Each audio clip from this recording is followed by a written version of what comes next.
Au Gabon, deux anciens ministres du président Ali Bongo Ondimba attendent d'être jugés. Ils sont soupçonnés d'avoir détourné plus de 863 milliards de francs CFA.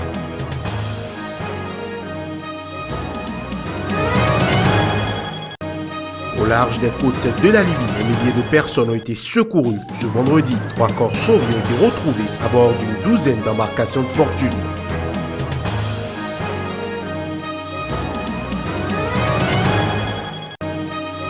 Enfin, en Iran, nouvelle charte des droits de l'homme, elle définit la liberté de penser, de manifester et de bénéficier d'un procès équitable.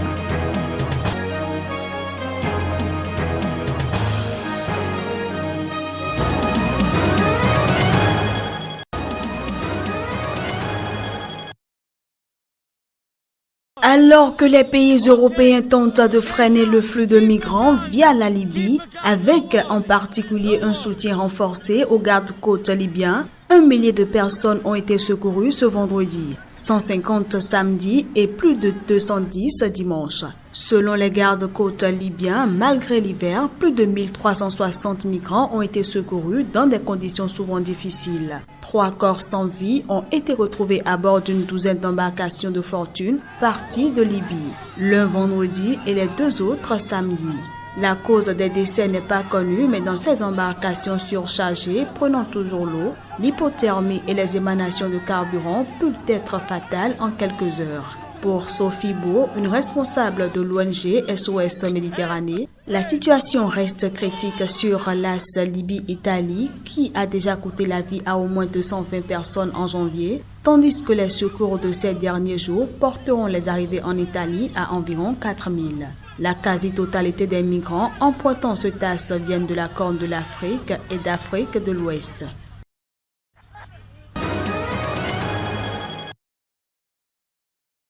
Semaine écoulée, le ministre tanzanien de l'Intérieur, Mathias Chikawe, était à Kigoma, une région qui accueille le plus grand nombre de réfugiés ayant fui les violences en RDC et au Burundi.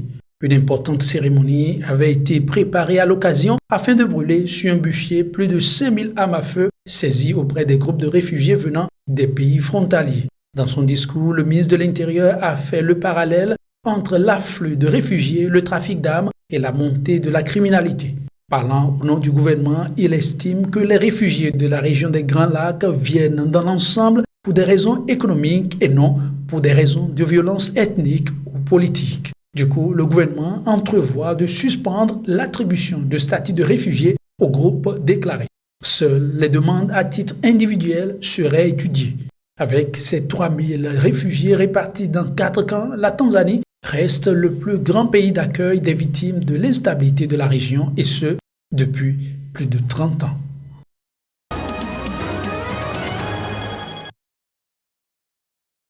Deux anciens ministres de l'actuel président gabonais attendent d'être jugés.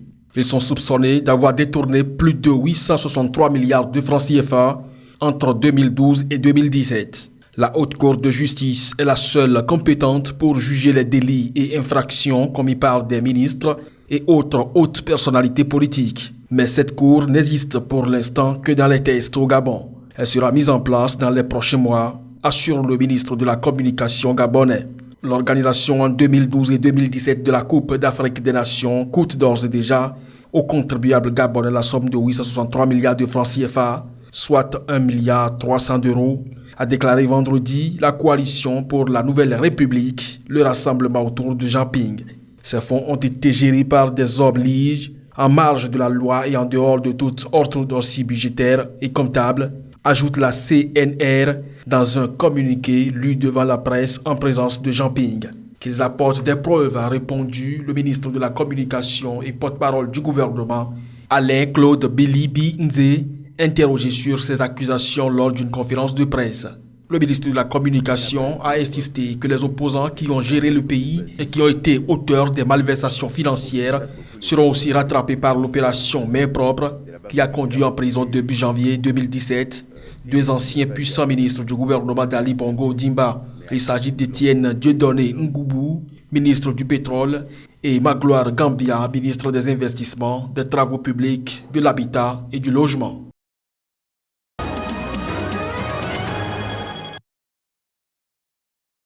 Alors que selon certains médias américains, la nouvelle administration à Washington envisage d'importantes coupes budgétaires, la présidente du Programme alimentaire mondial PAM, en visite dans le nord-est du Nigeria, frappée par l'insurrection islamiste de Boko Haram, a déclaré espérer que le gouvernement américain continuera à financer son organisation. The U.S. has been the largest donor to WFP for over 50 years. Les États-Unis sont le plus important donateur du Programme alimentaire mondial depuis plus de 50 ans. Notre espoir est que cette organisation, qui a bénéficié de l'appui aussi bien des républicains que des démocrates, puisse continuer à recevoir l'aide financière nécessaire. La question du financement reste un enjeu majeur pour les ONG actives dans cette région dévastée par la guerre menée par Boko Haram, qui s'est propagée au Cameroun, au Tchad et au Niger. Nous devons nous assurer que nous relevons les défis auxquels nous sommes confrontés avec les 4,4 millions de personnes qui souffrent d'insécurité alimentaire et les 1,8 million de personnes qui sont gravement touchées par l'insécurité alimentaire. Nos fonds seront épuisés à la mi-mars, mais nous espérons qu'il ne faudra pas attendre de voir des bébés commencer à mourir pour que le monde y prête attention. Le conflit qui oppose l'armée nigériane aux djihadistes dans le nord-est du Nigeria a fait au moins 20 000 morts et plus de 2,6 millions de déplacés depuis 2009. «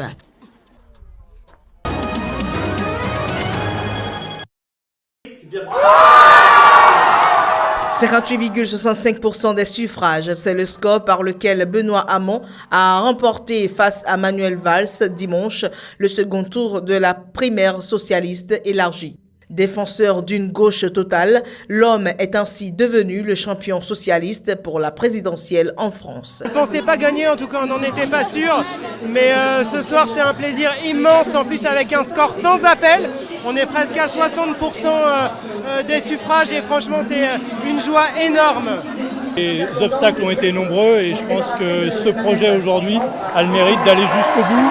Et donc on soutiendra encore pendant 4 mois le projet de Benoît Hamon qui mérite d'être président et qui mérite aujourd'hui de faire revivre le socialisme en France. Le président de la haute autorité a fait état d'une forte hausse de la participation avec 1 101 000 votants. Longtemps donné au coude à coude avec le conservateur François Fillon, Marine Le Pen semble creuser l'avantage, selon un sondage publié dimanche. François Fillon, lui, est désormais talonné par l'étoile montante de la campagne, l'ex-ministre de l'économie, Emmanuel Macron.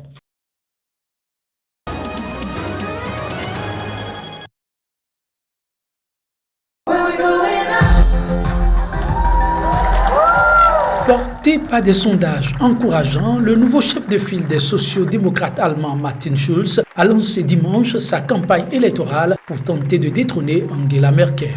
Ich trete mit dem Anspruch an, Bundeskanzler der Bundesrepublik Deutschland zu werden. J'ai l'ambition de devenir chancelier et de faire du SPD la première force politique du pays, a déclaré à Berlin dans son premier grand discours, celui qui fut pendant 5 ans, jusqu'en janvier, président du Parlement européen. Au vu des enquêtes d'opinion, la chancelière conservatrice reste toutefois largement favorite pour obtenir un 4e mandat à l'issue des élections législatives du 24 septembre. Élections qui seront précédées en prétend de 3 scrutins régionaux importants. Alors que le SPD atteignait depuis des mois des records d'impopularité menaçant même d'être rattrapé dans les intentions de vote par la droite radicale anti-immigration, l'arrivée de Martin Schulz, confirmé dimanche comme candidat à la chancellerie de son parti, a donné un nouvel élan. Il dit vouloir lutter pour une Allemagne plus juste, dénonçant les bonnies des patrons et les paradis fiscaux qui permettent à ses dires aux grands groupes d'échapper à l'impôt. Il a par ailleurs promis de défendre les classes populaires et leurs soucis quotidiens. Une tentative pour lui de reconquérir un électorat qui, comme partout en Europe, s'est dans l'ensemble détourné de la social-démocratie. L'autre priorité de l'ancien parlementaire européen est la lutte contre la progression du parti nationaliste Alternative pour l'Allemagne, qu'il a qualifié de honte pour la République.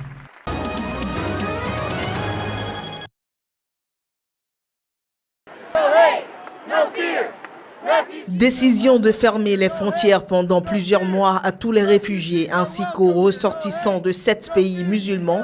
Donald Trump se retrouve sur la défensive pour sa 2e semaine à la Maison-Blanche. Manifestations, condamnations politiques, pression internationale, l'ambiance est mouvementée. Dans les aéroports américains, des scènes de détresse avaient lieu parmi les familles attendant de retrouver leurs proches bloqués par les agents d'immigration. Des milliers de manifestants se sont rassemblés à Washington, New York, Boston, dans d'autres villes des États-Unis et du reste du monde. Le décret de Donald Trump est inconstitutionnel et illégal. Ça va à l'encontre de tout ce que nous défendons en tant qu'Américains et contre tout ce sur quoi ce pays a été fondé. Le fait que c'est une nation pour tout le monde où chacun a la chance de vivre sa propre vie, pour lui-même ou sa famille. C'est pour ça que je suis ici aujourd'hui. C'est vraiment gênant pour nous aux yeux du monde de rejeter des gens qui ont besoin d'aide, de rejeter des gens qui ont la carte verte, de rejeter des gens qui ont toujours vécu ici. Et donc, on est là aussi pour montrer au monde que ça nous préoccupe et qu'on n'est pas d'accord. Selon Trump, les terroristes doivent être éliminés aux États-Unis. Mais en réalité, ce sont les États-Unis qui bombardent ces pays et qui se mêlent des affaires intérieures de ces 7 pays. Des milliers de manifestants se sont aussi fait entendre sous les fenêtres du président Trump dans le parc de la Maison-Blanche à Washington. Et pourtant, le milliardaire républicain n'a fait qu'appliquer ses promesses de campagne.